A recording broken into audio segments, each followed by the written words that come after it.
আসসালামু আলাইকুম এভরিওয়ান, কেমন আছেন সবাই? তো নতুন একটি ভিডিওতে আপনাদেরকে স্বাগতম। তো রমজান মাস যেহেতু চলতেছে, দেখতে দেখতে কিন্তু 3টা রোজা আলহামদুলিল্লাহ শেষ হয়ে গেল। তো এইরকম করে আসলে দিন আমরা এই রমজান মাস জন্য আসলে দিনগুলো হিসেব করতেছি, আজকে এতটা রোজা রোজা কালকে এতটা রোজা, কিন্তু এরকম করে আমাদের জীবনের প্রত্যেকটা দিনই কিন্তু পার হয়ে যাচ্ছে। আমরা কিন্তু আসলে বুঝতেছি না, মৃত্যুর এক ধাপ কিন্তু একটা করে দিন এগিয়ে যাচ্ছে, আর আমরা কিন্তু মৃত্যুর একটা দিন এক ধাপ করে এগিয়ে যাচ্ছি, কিন্তু সেটা আমরা দুনিয়ার মানুষ কেউই মানে বুঝতেছি না। আসলে দুনিয়াতে আমরা আসলে আজকে কি খাবো অথবা ভবিষ্যৎ নিয়ে আমরা খুবই উদ্বিগ্ন।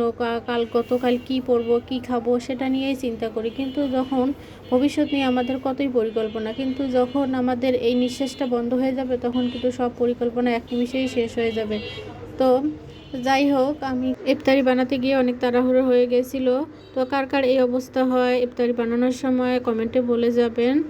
যতই চেষ্টা করি যে আজকে তাড়াহুড়ো করব না, কিন্তু হয়ে যায়। প্রথমে আমি কিন্তু এই যে শাকগুলো মানে ভেজে নিতেছি, তারপরে হচ্ছে আমি একটু টমেটো চাটনি করে নিয়েছিলাম। আমরা হচ্ছে 3জন মানুষ, তো তরকারি যতই কম করে রান্না করি তারপরও কিন্তু থেকেই যায়। রমজান মাসে ততটা কিন্তু খাওয়ার ইচ্ছা থাকে না, মানে ইফতারি করার পর কি আর বলবো, কোনো তো খাওয়ার রুচি থাকে না। তারপর ভোর রাতে তো আরও খেতে মন চায় না, তো তরকারি যেটাই রান্না করি একটু না একটু থেকেই যায়। তো যার কারণে অল্প অল্প করে আমি একটু এখানে দেখতে পাচ্ছেন মুরগির মাংস রান্না করে নিতেছি। তো তারপরে আমার মেয়ে হচ্ছে মুরগির মাংস ছাড়া অন্য তরকারি একদম পছন্দ করে না, ও যত বড় মাছই বলেন কিংবা অন্য কিছু বলেন খেতে চায় না।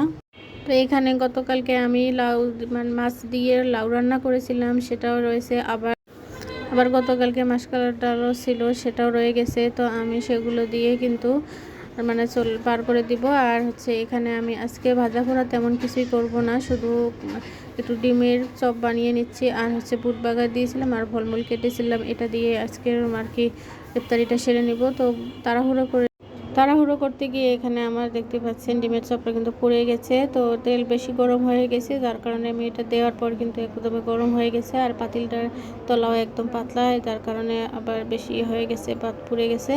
তো এই কারেন্টের চুলায় হিট লাগে কম, এই কারণে একদম এই পাতিলটার পাতা মানে তলাটা একটু পাতলা বেশি, তো এটাই দিয়েছিলাম, যার কারণে আবার পুড়েও গেছে।